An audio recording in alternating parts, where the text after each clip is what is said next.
Welcome again to Counseling 101. Today we shall look at divorce and remarriage. The word divorce in the New Testament is apostasion, which means a defection. Imagine a soldier who has been enlisted and drafted in the army who runs away without permission. He is a defector. If he is arrested, he is likely to be shot. Divorce is the legal dissolution of a marriage, ending the marital union between two people, mainly a man and a woman. Genesis to verse 24 says that, "Therefore shall a man leave his father and his mother, and shall cleave unto his wife, and they shall be one flesh. But I say unto you, that whosoever shall put away his wife, saving for the cause of fornication, causes her to commit adultery, and whosoever shall marry her that is divorced commits adultery." Matthew 5 verse 32. What therefore God has joined together, let not man put asunder. Mark 10 verse 9, "For I hate divorce, says the Lord, the God of Israel." To divorce is to overwhelm her with cruelty, says the Lord of heaven's armies. So, guard your heart, do not be unfaithful to your wife. Malachi chapter to verse 16, "Now whose fault is divorce?" In fact, God places the responsibility of cleaving on the man. He leaves and cleaves, glues to his wife. Divorce occurs when he is not able to cleave tightly enough to become inseparable. Marriage rests on the shoulders of the man, just the same way divorce also does. Whatever happens in the home is the man's responsibility, although it may not be his fault. "Therefore shall a man leave his father and his mother, and shall cleave unto his wife, and they shall be one flesh." Genesis chapter to verse 24. When man fell and God came to the garden, he first called out to Adam and placed the responsibility for eating the fruit at his feet. There were no questions for the woman. Here are some complications of divorce. God, generally, does not like broken fellowship of any sort. The concept of a broken home or broken lives hurts God. Divorce can lead to an unending hurt is. The beginning of strife is as when one letteth out water, therefore leave off contention before it be meddled with. Proverbs 17 verse 14, divorce can lead to a bitter personality. The spirit of a man will sustain his infirmity, but a wounded spirit who can bear. Proverbs 18 verse 14, through divorce, a permanent breakup of relationship or fellowship would be created. A brother offended is harder to be won than a strong city, and their contentions are like the bars of a castle. Proverbs 18 verse 19. Divorce leads to destruction of happiness. "The thief cometh not but for to steal, and to kill, and to destroy. I am come that they might have life, and that they might have it more abundantly."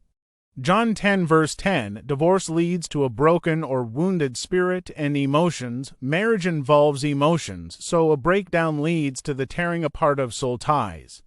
Both partners are often destroyed, sometimes beyond full recovery. Separation is the termination of a commitment with emotional involvement. Divorce is legalized separation. A vow is unto death. Don't make it if you are not going to keep it. "When thou vowest a vow unto God, defer not to pay it, for he hath no pleasure in fools. Pay that which thou hast vowed. Better is it that thou shouldest not vow than that thou shouldest vow and not pay." Ecclesiastes 5 verse 4-5. Divorce leads to bitterness, long-standing, and degenerate unforgiveness. It also leads to tremendous pain and a permanent scar. You will be handicapped. There are things you can't do well anymore. Divorce leads to distress, similar to the feeling of bereavement that follows the death of someone close to you, and also depression, caused by contrasting how you thought things were going to be for the rest of your life and how they apparently will be following the divorce. Depression stems from feelings of rejection, which can lead to withdrawal from everybody. There will be difficulties of remarriage and singlehood. You will probably encounter the same problems again.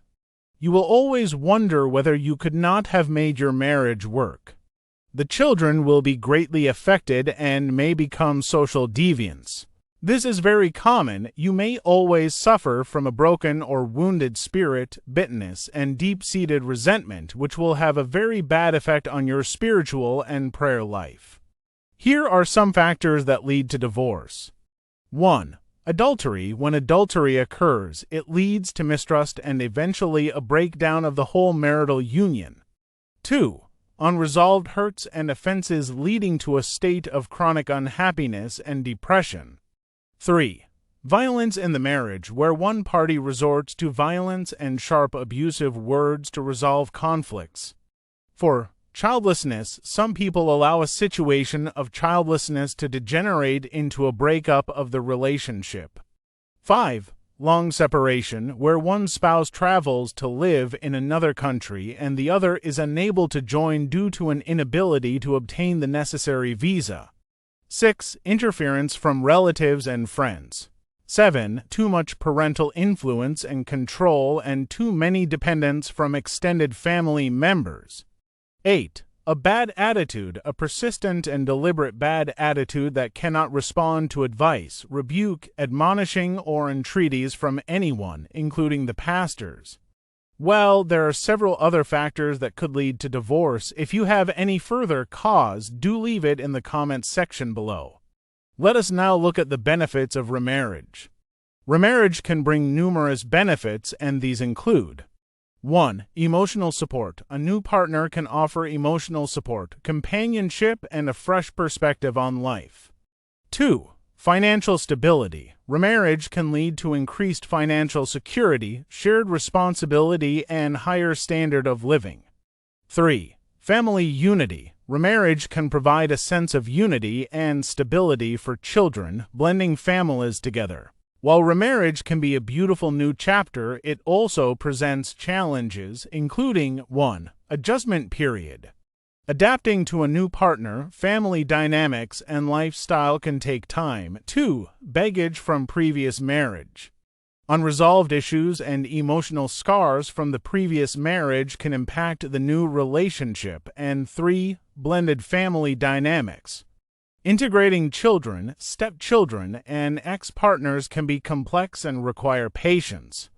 To make remarriage successful, it's essential to 1. Communicate openly.